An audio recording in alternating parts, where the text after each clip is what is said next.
திமுகக்கும் தாவேக்காக்கும் தான் போட்டி. உண்மையிலே களம் அப்படி இருக்கா?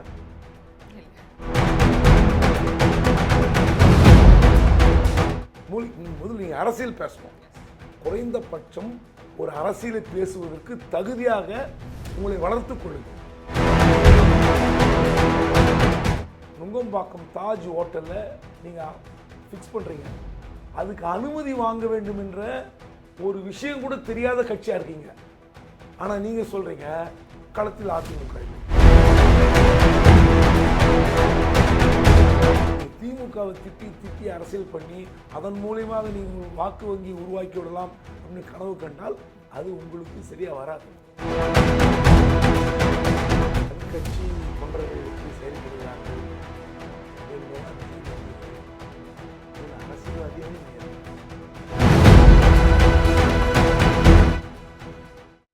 வைதமிப்புள் நேயர்களுக்கு வணக்கம். நான் பவித்ரா சேவியர். இன்றைய நேர்காணலில் நம்மோடு இணைந்திருக்கிறார் மூத்த பத்திரிகையாளர் குபேந்திரன் அவர்கள். அவர்கிட்ட பேசுறதுக்கு நிறைய விஷயங்கள் இருக்கு. அதற்கு முன்னாடி இந்த வீடியோ பிடிச்சிருக்கு அப்படின்னா லைக் பண்ணுங்க. உங்களுக்கு இந்த மாதிரி நிறைய வீடியோகள் பார்க்கணும் அப்படின்னா வைதமிப்புல சப்ஸ்கிரைப் பண்ணுங்க. உங்களுடைய நண்பர்கள் மற்றும் குடும்பத்தினருக்கு இந்த மாதிரியான செய்திகள் தெரிஞ்சுக்கணும் அப்படின்னா ஷேர் பண்ணுங்க. வாங்க சார்ட்ட பேசலாம். வணக்கம் சார். வணக்கம் சார். களம் ரொம்ப பரபரப்பா இருக்கு. கூட்டணிகள்லாம் முடிவாகி வேட்பாளர்கள் பட்டியெல்லாம் வெளியே வர ஆரம்பிச்சது. ரொம்ப சுடுசுடா பேசிட்டு இருக்காங்க. ஒருத்தர் பரப்புரை ஆரம்பிச்சிட்டாங்க. ரொம்ப பரபரப்பா போயிட்டு இருக்கக்கூடிய இந்த ஒரு தேர்தல் களத்துல ஒவ்வொரு கூட்டணி வலுவா இருக்கிறத தாண்டி இப்பதான் பிரச்சனையே ஆரம்பிக்குது அப்படிங்கிற ஒரு பிரச்சனை இருக்கு. இப்போ ஒரு திமுக கூட்டணின்னு பார்த்தோம்னா ஜோதிமணி ஒரு பெரிய போர்க்கொடி எடுத்து பேசுறாங்க. காங்கிரஸ்ல வந்து ஒரு சுமூகமா கலந்துரையாடலே இருக்க மாட்டேங்குது, அவங்களோட கைதான் ஓங்கி இருக்கு அப்படிங்கிற மாதிரி வந்து பேசுறாங்க. ஒரு கூட்டணி ஆயிட்டக்கு அப்புறமும் அதே மாதிரியான ஒரு நிலைப்பாடுல போறதுங்கிறது அந்த ஒரு தேர்தலுக்கு அது வந்து பலவீனமா இருக்கும் அப்படிங்கிற கருத்து வைக்கப்படுது. அதை எப்படி பாக்குறீங்க? அந்த காங்கிரஸுக்கும் திமுகவுக்கும் இன்னமும் அந்த சுணக்கம் இருக்கிறது அப்படிங்கிறது. கூட்டணியில் பிரச்சனை இருப்பது உண்மைதான், திமுகவில் மறுக்க மாட்டேன். பட் இது வந்து தேர்தல் களத்தில் எதிரொலிக்கும், வெற்றியை பாதிக்கும்னா 3 நாள் 4 நாள் இந்த பிரச்சனையை பேசுவோம். ஆனால் இன்னைக்கு டாபிக் அதுதான் பேசி ஆகணும், வேற வழி இல்லை. ஆனால் நீங்கள் வேட்பாளர் லிஸ்ட் வந்த பிறகு அங்கே 2 நாள் பஞ்சாயத்து இருக்கும். அங்கே வந்து நான் கேட்டேன், ஆமாம் அங்கே நான் கேட்டேன் நீ கேட்டேன்னு பஞ்சாயத்து இருக்கும்.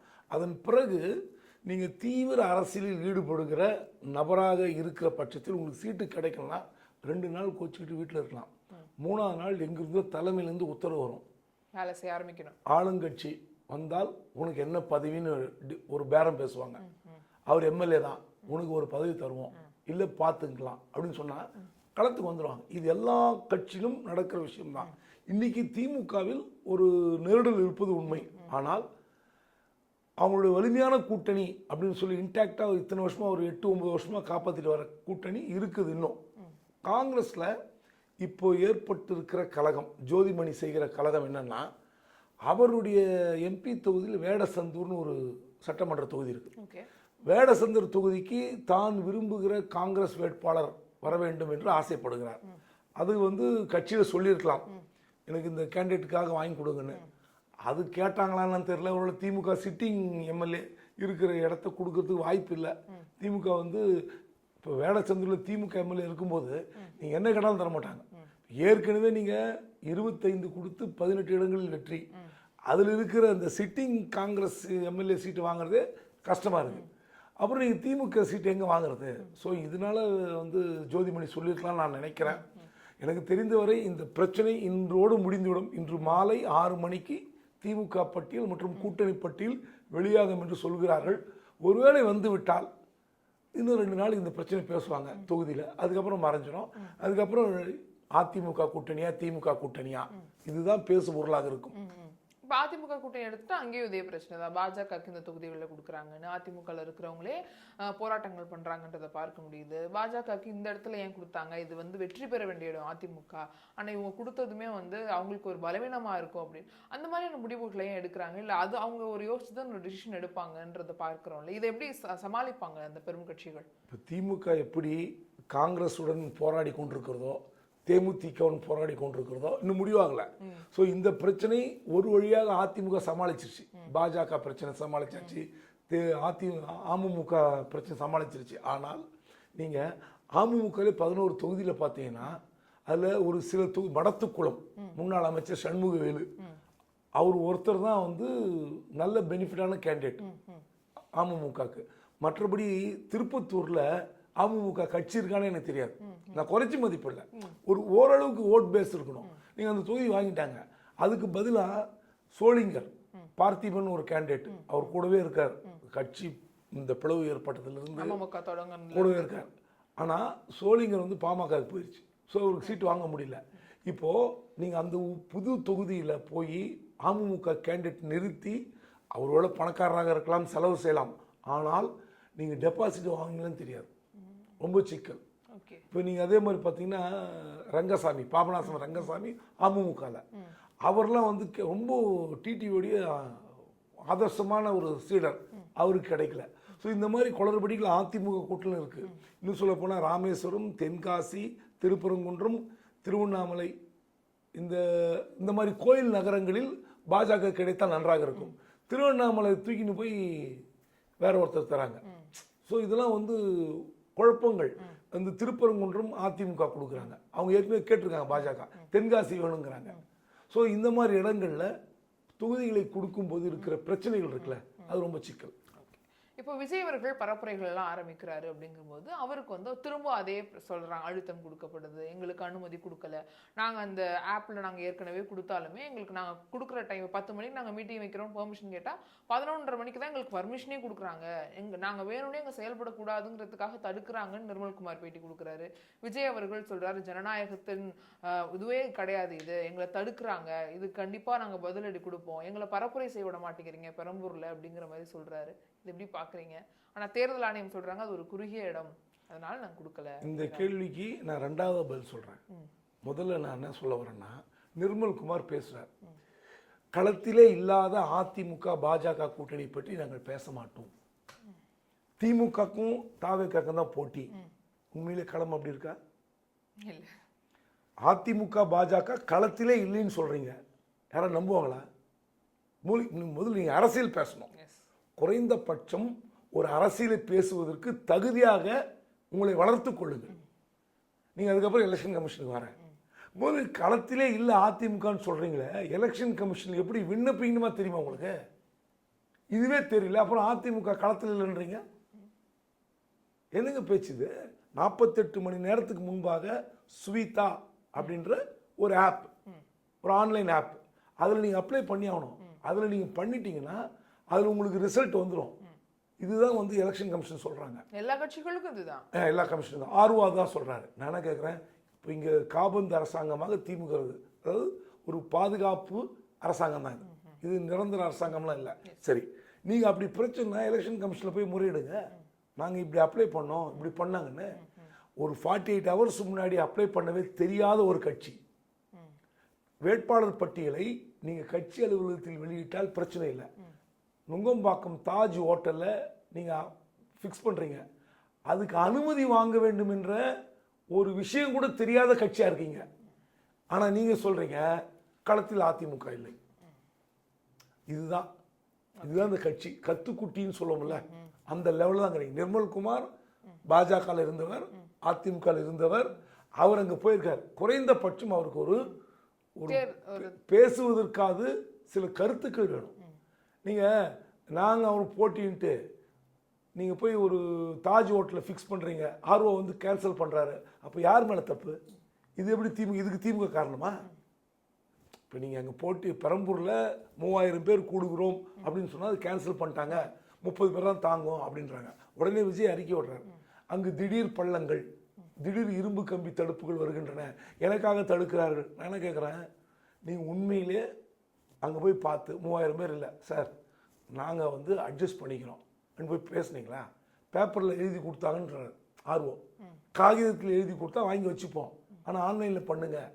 ஸோ இன்னைக்கு இருக்கிற ஒரு என்ன மாதிரி விஷயங்களை அணுக வேண்டும், எப்படி அணுகணும், தேர்தல் கமிஷனர் தெரியாத ஒரு கட்சியாக இருக்கும்போது இந்த கட்சிக்கு இருக்கிற சங்கடத்தை வைத்துக்கொண்டு திமுக பக்கம் பேசுவது அரசியல், அவ்வளோதான். இப்போ நீங்கள் இது அதிமுக சொல்லுதா? எடப்பாடி பழனிசாமி மயிலாப்பூரில் எனக்கு அனுமதி தரலன்னு சொன்னாரா? அங்கே எத்தனை பேர் வந்தாங்க? நீங்கள் 3000 பேர்னு சொல்லி 6000 பேர் கூட வரலாம், ஒன்றும் பண்ண முடியாது. தேர்தல் நேரத்தில் இந்த விஷயங்கள் நீங்கள் எத்தனை நாள் சும்மா இருந்துட்டு 2 நாள் முன்னாடி தப்பாக கொடுத்துக்கிட்டு போய் சிக்கிட்டு திமுக செய்கிறதுனா திமுக அரசியல் செய்யாமல் இருக்காது. ஆனால் அதை ஓவர் கம் செய்கிற அளவுக்கு உங்களிடம் கெப்பாசிட்டி இருக்கா? இல்லையே. அவங்க சொல்றாங்க ஃபர்ஸ்ட் காவல்துறை வச்சு இந்த பிரச்சனையை பண்ணிட்டு இருந்தாங்க, இப்போ வந்து தேர்தல் ஆணையம் மூலியமாவும் உங்களுக்கு அழுத்தம் கொடுக்குறாங்க அப்படின்னு சொல்றாங்க. அங்கே தேர்தல் ஆணையம் யார் கையில் இருக்கு? திமுக கையில் இருக்கு. அங்கே வேற ஒரு அதிகாரி இருக்காங்க. இப்போ அந்த அதிகாரிகள் திமுகவுக்கு வேலை பார்த்த அதிகாரிகளாக கூட இருப்பார்கள், நான் இல்லைன்னு சொல்ல. ஆனால் நீங்கள் முறைப்படி விண்ணப்பித்து விட்டு நீங்கள் அவங்களை எக்ஸ்போஸ் பண்ணிடலாமே. பாருங்க, இத்தனை மணி நேரத்துக்கு முன்னாடி விண்ணப்பித்தோம், இந்த இடத்துல பெரிய ரோடு பெரிய தெரு எடுத்து போடுங்க, மீடியாவில் போடுங்க, கோர்ட்டுக்கு போங்க, அவமானப்படுத்திடலாமே. அதாவது நீங்கள் திமுகவை திட்டி திட்டி அரசியல் பண்ணி அதன் மூலியமாக நீங்கள் ஒரு வாக்கு வங்கி உருவாக்கி விடலாம் அப்படின்னு கனவு கண்டால் அது உங்களுக்கு சரியாக வராது. அதே மாதிரி இப்போ தாவேக்கால் இருக்கக்கூடிய பெண்கள் இழிவா பேசுறாங்கன்றத ஒரு பிரச்சனையா கொண்டு வந்து பேசுறாரு, அதற்காக குரல் கொடுக்குறாரு விஜய். ஆனா இதற்கு முன்னாடி தாவேக்கால் இருக்கக்கூடிய நபர்கள் வந்து விர்ச்சுவல் வாரியர்ஸ் அப்படிங்கிற பேர்ல நிறைய பெண்களை வந்து அவதூறா பேசுறாங்க, திமுக சார்ந்தவங்க. இல்ல தாவேக்காவை எதிர்நிலையில யார் என்ன பேசினாலும் இல்ல அவங்க செய்யற குற்றங்கள் எடுத்து பேசினாலும் அவங்களுக்கு இந்த மாதிரியான வசை சொற்களும் அவங்கள வந்து கஷ்டப்படுத்துற மாதிரியான செயல்களையும் தொடர்ந்து அவங்க இந்த விர்ச்சுவல் வாரியர்ஸ் பண்ணிட்டு இருக்காங்கன்றது இருக்கு. அதற்கெல்லாம் ஏன் விஜய் ஒரு அறிக்கை கொடுக்கல, அதுக்கு ஒரு கண்டனம் தெரிவிக்கல ஏன் அப்படிங்கிற கேள்விகளை சோஷியல் மீடியால பல்வேறு சமூக ஆர்வலர்கள் கேட்டுட்டு இருக்காங்க. இதை விஜய் கவனிப்பாரா, இல்ல அவரு நிலைமை என்னவா இருக்கு, எதனால இப்படி அவர் இதுக்கு மட்டும் குரல் கொடுக்காருன்னு நினைக்கிறீங்க? இந்த விஜய் தரப்பு ரசிகர்களை, பெண் ரசிகைகளை அவர் பொன்ராஜ் சொன்னது தவறு. ஃபர்ஸ்ட் அதை நான் சொல்லிடுறேன். ஃபர்ஸ்ட். ரெண்டாவது, இப்போ ஒரு விஷயத்துக்காக நீங்க ஒருத்தர் ஆதரிச்சு பேசுறீங்க அல்லது எதிர்த்து பேசுறீங்கன்னா உடனே உங்களுக்கு ஒரு பிராண்டிங் பண்றது தப்பு. அது முதல்ல புரிஞ்சுக்கணும். ஒரு விஜய் கட்சி ரசிகர்கள் முதல்ல புரிஞ்சுக்கணும். இப்போ நான் ஒன்று கேட்குறேன், ஒரு அப்துல் கலாம் ஆலோசகர் என்று சொல்லிக் கொள்கிற அந்த பொன்ராஜ் விஜய் வந்து பாராட்டிலாம் பதிவு போட்டிருக்கார். அவர் திமுகன்னு சொல்றீங்க, அவர் ஒரு கட்சி ஆரம்பித்தவர், உங்களுக்கு கேள்விப்பட்டிருப்பீங்க, அவர் ஒரு கட்சி ஆரம்பித்தவர். நான் உங்களுக்கு ஆதாரத்தோட சொல்றேனே. அப்போ அவர் சில வாரிசு 2023 22 ஜனவரி மாதம் பொன்ராஜ் போட்டத பதிவு இருக்கு. விஜய் நடித்த வாரிசு படம் நேற்று பார்த்தேன். நீண்ட நாட்களுக்கு பிறகு ஒரு நல்ல விஜய் படத்தை பார்த்த உணர்வு ஏற்பட்டது. குடும்பத்தினரோடு பார்க்கும் படம், கதை, திரைக்கதை, ஒளிப்பதிவு, வசனம், சூழல், இயக்கம், ரசிகர்களுக்கு ஏற்ற பாடல், சண்டை காட்சி, அதோடு வாழ்க்கை படம் சூப்பர். இது பொன்ராஜ். அடுத்து அவரே 2024 பிப்ரவரி மாதம் 3 போடுறார்.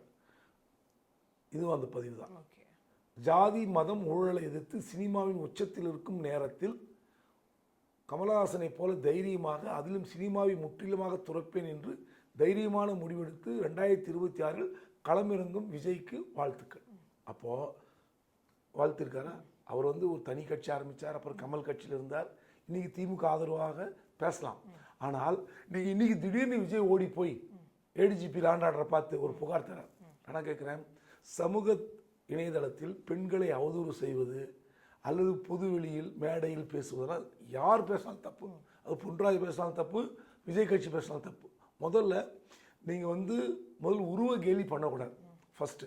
ரெண்டாவது, எந்த ஒரு தனி மனித நபர்களினுடைய கேரக்டர் அசோசியேஷன் பண்ணக்கூடாது. அரசியலுக்கு வந்தால் உடனே ஒரு சேற்றை வாரி இறைக்கிற மாதிரி பேசாதீங்கன்றதான் ஒரு பொது வாழ்க்கையில் இருந்து இலக்கணமாக வச்சுக்கணும். நீங்கள் இப்போ வச்சுக்கிட்டு திடீர்னு போய் புகார் கொடுக்குறீங்க, உடனே போய் கவுண்டர் சொல்லுவாங்க, இல்லை முன்னாடி எப்படி பேசினாங்க. ஸோ முற்றிலுமாக தவிர்க்கப்பட வேண்டிய விஷயம் இது. முதல்ல அரசியலில் யாராக இருந்தாலும் சரி, வயதில் மூத்தவர்கள், அரசியலில் பழுத்த அனுபவம் வாய்ந்தவர்கள் இப்படி போய் தரம் தாழ்ந்து பேசக்கூடாது. முதல்ல நீங்கள் என்ன மாதிரி வார்த்தையை பயன்படுத்துகிறீர்கள், நீங்கள் மேடையில் என்ன சொல்கிறீங்க, அது போய் எதிரொலிக்கும், சமுதாயத்தில் எதிரொலிக்கும் போது உங்களுடைய மதிப்பு தான் குறையும். ஸோ இதனால் வந்து நீங்கள் இது கண்டனம், ஒரு கைது பண்ணுங்க, அது ஒரு திமுக அப்படி கிடையாது. இது பொதுவாக எல்லோரும் கோஷம் எழுப்புகிற ஒரு குரல். பெண்களுக்கு எதிராக இவ்வளோ கொச்சையாகவோ அல்லது ஒரு ஒரு நீங்கள் விமர்சனம் பண்ணுறதுக்கு ஒரு அளவுகோல் இருக்கு. அந்த அளவுகளை தாண்டிங்கன்னா இந்த மாதிரி அசிங்கங்களையும் அவதூறுகளையும் நீங்களும் சந்திக்கணும். இப்போ அவங்க வந்து இந்த இதுக்கு கேட்குறாங்கல்ல சார், அது சரியா இல்லை அதற்கும் ஒரு சேர்த்து ஒரு அறிக்கை கொடுத்துருக்கலாங்கிறது சொல்கிறீங்களா? ஏன்னா இப்போ தாவேக்கால இருக்கக்கூடிய நபர்கள் பண்ணுறாங்கன்றதை நம்ம ரெகுலராக பார்க்கலாம், இல்லை அது ப்ரூஃப் இல்லைங்கிறதுனால அதை சொல்ல முடியலையா? இல்லை, தன் கட்சி தொண்டர்கள் எப்படி செயல்படுகிறார்கள் அப்படி என்பதெல்லாம் விஜய் வந்து முதல்ல அரசியல்வாதியாகவே நான் ஏற்றுக்கல. அவர் அரசியலுக்கே லாய்க்கில் நினைக்கிறேன். ஒரு 15 வருடம் அரசியலை தமிழ்நாட்டு அரசியலோடு உருண்டு புரண்டு அதில் களத்தில் நின்று போராடி மக்களுக்காக பேசி வந்தாருன்னா நான் பேசுவேன். நேராக பனையூர் டு சென்ட் ஜார்ஜ் கோட்டையில் போய் சிஎம் உட்காருவன்னு ஒரு கனவோடு, சினிமா கனவோடு இருக்கிற ஒரு நபரை நம்ம திருத்தவே முடியாது. அவர் ரசிகர்களை குறை சொல்ல மாட்டாங்க. அவரே அப்படிதான் இருக்காரு. அப்படி இருக்கும்போது அந்த ரசிகர்களை அவரை ஆதரிக்கிற மனப்பான்மையை அந்த கொண்டவர்களை போய் நம்ம திட்டக்கூடாது. இதுதான் யதார்த்தம். இந்த யதார்த்தத்தை மீறி அவர் என்னைக்கு அரசியலை புரிந்து கொண்டு அரசியலை எப்படி செய்யணும், மக்களுக்காக அவர் பேசுறதுல நல்ல டைலாக், மக்களிடம் பேசு, மக்களிடம் பழகு, மக்களிடமே கற்றுக்கொண்டு அவங்களுக்காக பாடுபடு எல்லாம் சொல்றாரு. அண்ணா சொன்னதுன்றார். இது வரைக்கும் எதாவது செஞ்சிருக்காரா? இது வரைக்கும் எதாவது செஞ்சிருக்காரா? செய்வாங்கிறாரு முதலமைச்சர். என்னைக்கு செய்ய போறீங்க? முதல்ல அடிப்படையே சரியில்லையே. நீங்க ஃபவுண்டேஷனே கட்டாம அது மேல பில்டிங் கட்டுவீங்களா? நாங்க ஃபவுண்டேஷன் இயக்கத்தின் மூலமா போட்டிருக்கோம். விஜய் இயக்கம்ங்கிறதுல நாங்க நிறைய ஹெல்ப் செஞ்சிருக்கோம். இலவசமா ரத்த சேவை முகாம்லாம் நடத்துறோம். நாங்க நிறைய பண்ணியிருக்கோம். இதற்கு முன்னாடி நாங்க திடீர்னு கட்சி ஆரம்பிக்கிறோம். இதுக்கு முன்னாடி சமூக நலன்கள் நிறைய செஞ்சிருக்கோங்கிறத அவங்க சொல்றாங்க. சமூக நலன்கள் யார் ஒன்றா செய்யலாங்க. 10 பேர் சாப்பாடு போடலாம், நோட்டு புக் கொடுக்கலாம், ரத்தம் கொடுக்கலாம், ஆம்புலன்ஸ் கொடுக்கலாம். இது வேற. அரசியல் என்பது வேறு. இன்னைக்கு அரசியல் அதிமுக திமுக என்ற 2 பெரிய கட்சிகள் நடுவில் நீங்க அந்த கட்சிகளுக்கு மிரட்டலாக இருக்கிறீர்கள். நான் மறுக்க மாட்டேன். அந்த கட்சிகள் ஐயோ இந்த கட்சி பார்த்து பயப்படுறான்னு கூட சொல்லுங்க, அது கூட நீங்க சந்தோஷப்படுங்க, நான் மறுக்கவே மாட்டேன். ஆனால் இந்த கட்சிகளை எதிர்த்து களம் கண்டு ஜெயிப்பது என்பது லேசுப்பட்ட காரியம் அல்ல. நீங்க என்ன வேணா சொல்லலாம், திமுக அதிமுக அப்படி ஊதி தள்ளிடுவேன், எல்லாம் தோத்து போயிடுவாங்க, இதெல்லாம் ஏற்கவே முடியாது. அவர் மே 4ஆம் தேதி நம்ம பேசுவோம். சரி சரி. இப்போ வாக்குறுதிகள்ங்கிறது ஒரு முக்கியமான விஷயம். தேர்தலில் எல்லா கட்சிகளும் வாக்குறுதிகளை கொடுக்க போறாங்க. இப்போ திமுக இன்னும் கொடுக்கல, அதிமுக கொடுத்துட்டாங்க. விஜய் அவர்களும் ஒரு பெரிய பட்டியலை பேசியிருந்தார் ஏற்கனவே பெண்களுக்காக அப்படிங்கிற மாதிரி. இப்போ அவங்க 1000 கொடுத்துட்டு இருந்தாங்க, இவங்க 2000 கொடுப்பேன்னு சொன்னாங்க. ஸ்டாலின் அவர்களும் 2000ங்கிறது சொல்லிட்டாரு. இவர் 2500 அப்படின்னு சொல்லியிருக்காரு. ஒரு மாற்றுன்னு சொல்லிட்டு வராங்க, ஆனா அதையே தொடர்ந்து சொல்றாங்கன்ற விமர்சனம் வைக்கப்படுது. ஆனா இன்னும் அவர் ஃபுல்லா ஒரு வாக்குறுதி பட்டியல் அப்படிங்கிறது கொடுக்கல. அடுத்து வரைவு பட்டியல் வேற ஏதாவது வரும் பொழுது இதை கவனம் கொண்டு மாற்றுவாங்கன்னு நினைக்கிறீங்களா? இல்ல அவங்களுடைய வாக்குறுதிகள்லாம் எப்படி இருக்கும்னு நினைக்கிறீங்க? அதிமுகவுக்கும் திமுகவுக்கும் மாற்றுன்னு சொன்ன விஜய் ஏன் பணம் கொடுக்கணும்? நீங்க அவங்க ஓட்டுக்கு பணம் கொடுப்பாங்க, வாங்கிக்கிங்கன்னு சொன்னவர் தான். முதல்ல பணம் கொடுத்தால் வாங்காதீர்கள் என்று சொல்கிற ஒரு நேர்மை திறம் விஜய் கிட்ட இருக்கா?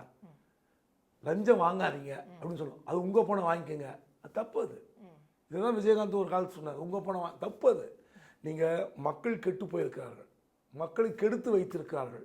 உங்களை இந்த சமுதாயத்தை யாரும் கெடுக்கக்கூடாது, பணம் வாங்கிக்காதீங்க. ஓட்டு என்பது உங்களுடைய உரிமை, யாரை தேர்ந்தெடுக்க வேண்டும். பணம் வாங்கிட்டீங்கன்னா, ஒரு பரிசு பொருள் வாங்கிட்டீங்கன்னா, நீ எதிர்த்து கேள்வி கேட்கிற அந்த தகுதியை இழந்து விடுகிறீர்கள். இதை கூட சொல்ல தெரியாத அரசியல்வாதி நாட்டுக்கு தேவையே இல்லை. ரெண்டாவது, அதிமுகவும் சரி திமுகவும் சரி பணம் தரேன், ஃப்ரிட்ஜு தரேன், இப்படிலாம் வருவது நாட்டுக்கு நல்லதே கிடையாது. நீங்கள் அடிப்படை தேவை என்ன? கல்வி, சுகாதாரம், இதை நீங்கள் கொடுங்க, இதை ஃப்ரீ பண்ணுங்க. இது ஃப்ரீ பண்ணாலே போதும், பொருளாதாரத்தை அவர்கள் பார்த்து கொள்ளட்டும். நீங்கள் எல்லாருக்கும் தெரியும் அந்த பழமொழி இருக்குன்னு, நீங்கள் மீன் கொடுக்காதீங்க, மீன் பிடிக்க கற்றுக் கொடுங்கள். இதுதான் வாழ்க்கைக்கு தேவை. இப்படிதான் ஒரு சமுதாயத்தை வளர்க்க முடியும். அப்படி இருக்கும்போது ஒரு சமநிலை சமுதாயமாக மாற்றுவதற்கு அரசியல் தலைவர் முன்வர வேண்டும். இந்த அதிமுகவுடைய தேர்தல் அறிக்கையும் தப்பு. இப்போ திமுக வரல, அவங்க என்ன கொடுக்க போறாங்க தெரியல. இவங்களுக்கு மேல ஏதாவது கொடுப்பாங்க. ஆமா, ஃப்ரிட்ஜுக்கு காம்படிட்டிவா ஒன்று கொடுக்கணும். இந்த ஃப்ரிட்ஜு போய் ரீச் ஆயிடுச்சுன்னா நம்ம ஓட்டு வராதுன்னு சொல்லிட்டு இவங்க ஏதாவது கொடுத்தாங்கன்னா அதுவும் தப்பு. தயவு செய்து இந்த இலவசங்களை மக்கள் புறக்கணிக்க வேண்டும்.